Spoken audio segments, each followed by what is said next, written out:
इकडे इकडे खेड तालुक्यातील राजगुरुनगरमधून एक धक्कादायक बातमी समोर आली आहे। जेईई आणि नीट परीक्षेची पूर्वतयारी करणाऱ्या विद्यार्थ्यांना जेवणातून विषबाधा झाल्याचा धक्कादायक प्रकार खेड तालुक्यात जिल्हा पुणे येथे समोर आला आहे।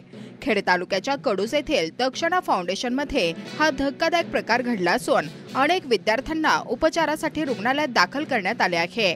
उत्कृष्ट सेवा देत देशभरातील हुशार विद्यार्थ्यांची निवड करून मोफत मेडिकल, इंजिनिअरिंग आदी विविध कौशल्य प्रशिक्षण, जेईई आणि नीटची तयारी करण्यासाठी टॉपर विद्यार्थ्यांना बनविणाऱ्या देशासह जगभरात प्रसिद्ध असणाऱ्या पुणे जिल्ह्यातील खेड तालुक्यातील श्री क्षेत्र कडूस येथील दक्षणा फाउंडेशनच्या वतीने चालविण्यात येणाऱ्या प्रशिक्षण संस्थेत शिक्षण घेणाऱ्या 100हून अधिक युवक युवतींना अन्नातून विषबाधा झाल्याचा धक्कादायक प्रकार उघडकीस आला।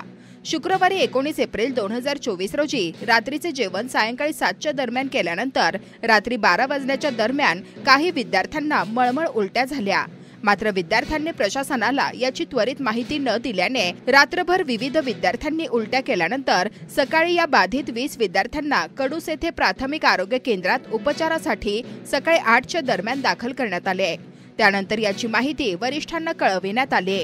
त्यानंतर वैद्यकीय यंत्रणा सतर्क झाली। चांडोली ग्रामीण रुग्णालयात सकाळी 10 वाजता बाधित विद्यार्थ्यांना दाखल करून उपचार सुरू केले आहेत। यामध्ये 18 विद्यार्थ्यांची प्रकृती स्थिर होती तर 2 विद्यार्थी गंभीर अस्वस्थ असल्याची बाब समोर आली आहे।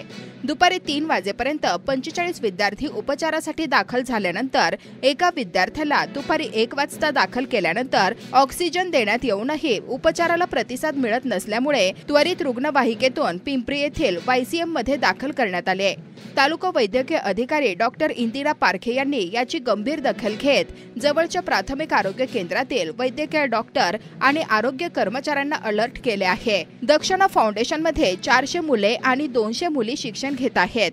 शुक्रवारी रात्री जेवण केल्यानंतर मळमळ उलट्या होणाऱ्या विद्यार्थ्यांना डाळ भात, बटाटा भाजी खाण्यात आल्याचे लक्षात येताच आरोग्य यंत्रणेने कडूस प्राथमिक आरोग्य केंद्रासह डॉक्टरांची टीम आणि आरोग्य कर्मचाऱ्यांनी रुग्णवाहिकेसह दक्षणा फाउंडेशनमध्ये जाऊन विद्यार्थ्यांच्या तपासण्या सुरू केल्या। दुपारी 1 वाजेपर्यंत 2 अस्वस्थ विद्यार्थी 7 मुलींना चांडोली ग्रामीण रुग्णालयात दाखल करण्यात आले। विद्यार्थ्यांची पटसंख्या लक्षात घेता विषबाधा विद्यार्थी वाढण्याची शक्यता लक्षात घेऊन तालुका वैद्यकीय अधिकारी डॉक्टर इंदिरा पारखे यांनी याबाबतची माहिती जिल्हा आरोग्य अधिकारी अन्न औषध प्रशासनाला कळवली आहे। प्रांत जोगेंद्र कट्यारे, तहसीलदार प्रशांत बेडसे, गट विकास अधिकारी विशाल शिंदे आदींसह पोलीस यंत्रणेला माहिती देण्यात आली आहे। पोलीस उपविभागीय अधिकारी सुदर्शन पाटील, पोलीस निरीक्षक राजकुमार केंद्रे यांनी भेट देऊन माहिती घेतली। कडूस येथे दक्षणा फाउंडेशनला भेट देऊन जेवणातील पदार्थांचे नमुने गोळा केले आहेत। काल रात्री 550 विद्यार्थ्यांनी हे जेवण केले होते। बहुतांश विद्यार्थ्यांची प्रकृती स्थिर असल्याचे सांगण्यात येत आहे। दुपारी 3 वाजेपर्यंत एकूण 10 मुली 35 मुले यांना उपचारासाठी दाखल करण्यात आले होते। हा आकडा वाढण्याची शक्यता असल्याने आरोग्य यंत्रणेसह जिल्हा यंत्रणा दिवसभर अलर्ट मोडवर असल्याची स्थिती समोर आली आहे।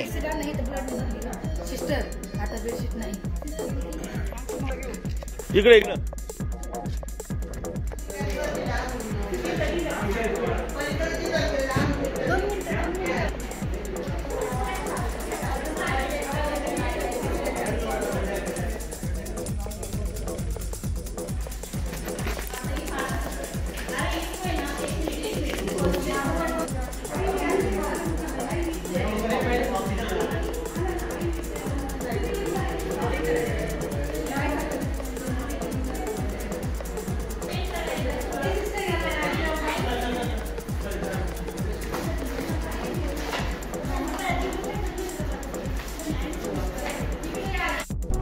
नमस्कार, आपण पाहत आहात पुणे लाईव्ह न्यूज।